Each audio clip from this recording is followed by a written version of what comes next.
Giant monsters are attacking. To fight back, people built huge robots. But what if the robots stop listening to us? Join the adventure to find out what happens when machines and monsters collide. Are you in? Many years ago, Earth was in danger. Huge monsters called Kaijus attacked us. They came through a big hole in the sea made by some mean aliens. The precursors. Humans had to think fast. So they built their own big robots called Jaegers to fight back. A brave man named Staker was a big hero in this fight. He gave up his life to close the hole and keep the monsters away. Now let's fast forward. Staker's son Jake isn't like his dad. He doesn't fight monsters. Instead, he's sneaky and steals parts from broken Jaegers. But one day, while looking for parts, he discovers a surprise. He finds a small robot made of junk. The person who made it? A smart girl named Amara. She's young, but knows how to build and drive her own little Jaeger, which she named Scrapper.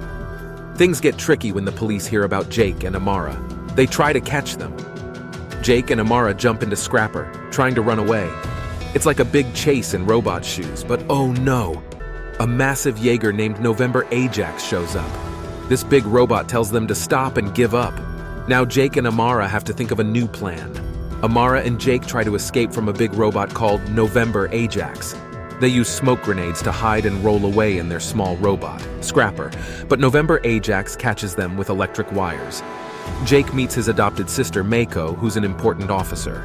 She's upset with Jake because he left his job as a big robot pilot to become a thief. Mako gives Jake a choice: go to jail or teach new robot pilots at an academy. Jake chooses the academy. At the academy in China, Jake and Amara see many big robots. There's Titan Redeemer with a big spinning ball, Bracer Phoenix with 3 pilots, Speedy Saber Athena, and Gypsy Avenger, which is driven by Lambert, Jake's old friend.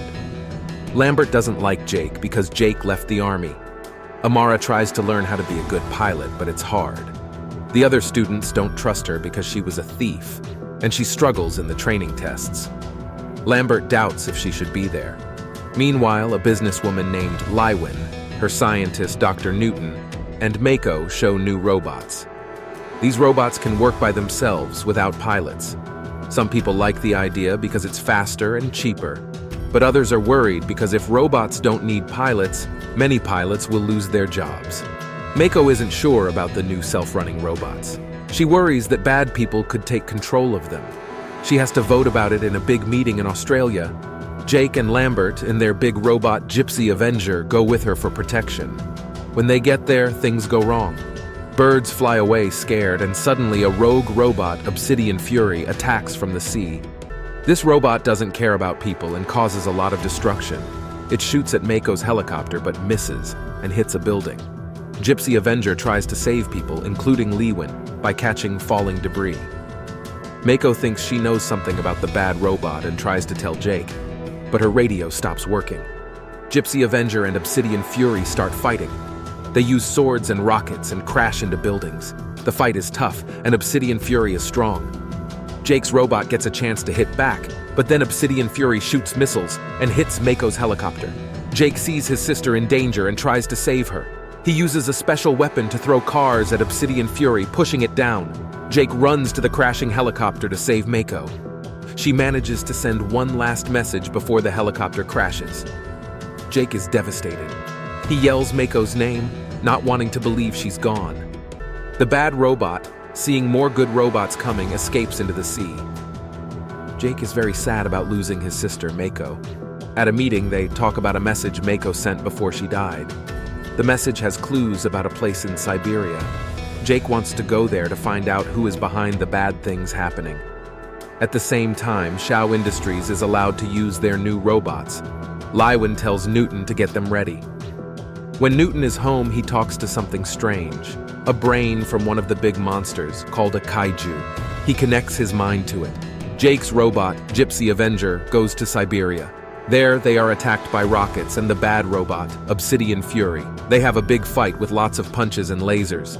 Gypsy Avenger tricks Obsidian Fury by making them both fall through the ice into water. In the water, they keep fighting. Gypsy Avenger gets the upper hand, shoots, and slashes Obsidian Fury with a sword. Gypsy Avenger wins by taking out the power from Obsidian Fury. When Jake checks inside the bad robot, he finds something shocking. There's no pilot, just a brain. The team finds out that the insides of the bad robot, Obsidian Fury, have parts similar to those made by Shao Industries and contain Kaiju brains. But these brains look like they were made by humans, not from another universe. They think Newton, who has all the company's records, might have answers. Meanwhile, drones from Shao Industries arrive at the base to help defend it. But they suddenly go wrong, turning into monster robots. These new monsters start destroying everything. Herman finds Newton and thinks they can stop the robots together. But when they get to the control room, Herman realizes Newton is actually helping the monsters. Many of these monster robots appear all over the world and start trying to open doors to the Kaiju's world. Herman finds out that the Kaiju's brain inside Newton's head has taken control of him. But then, Lywin comes and shoots at Newton, making him run away. As the battle intensifies, Bracer Phoenix takes on Strikehorn, unleashing its full firepower, lighting up the Tokyo skyline with blinding explosions. Their vortex cannons spew fiery volleys, pushing Strikehorn onto the defensive. Meanwhile, Titan Redeemer joins Saber Athena in a dual assault on Hakuja, cornering the beast between them. But as the Jaegers seem to be gaining the upper hand, the Kaiju adapt. Hakuja tunnels underground, suddenly bursting forth beneath Titan Redeemer, knocking it off its feet. Raijin, capitalizing on its energy-absorbing capabilities, Amara, drawing from her intimate knowledge of Jaeger engineering and mechanics, suggests an audacious plan to convert Gypsy Avenger's energy source into a bomb. If they can plant it within the Mega Kaiju, they might stand a chance to bring it down from the inside. With the help of the other Jaegers, Gypsy Avenger manages to climb onto the Mega Kaiju. Jake and Amara fight their way to its core, planting the bomb. With a heavy heart, knowing the risk, Amara tells Jake to eject, while she ensures the bomb's detonation. Jake, torn between his duty and his care for Amara, hesitates. But Amara, with a determined look, forces the ejection, sending Jake away to safety. As Gypsy Avenger lights up from within, the resulting explosion engulfs the Mega Kaiju, tearing it apart. Everyone celebrates because they saved the day. Later, they catch the villain named Newton. Jake gets an idea. He wants to learn all about the enemies and thinks about fighting them in their own home. What's your opinion on this recap? Tell me. And if you had fun, give a thumbs up and join us for more adventures. Catch you in the next one.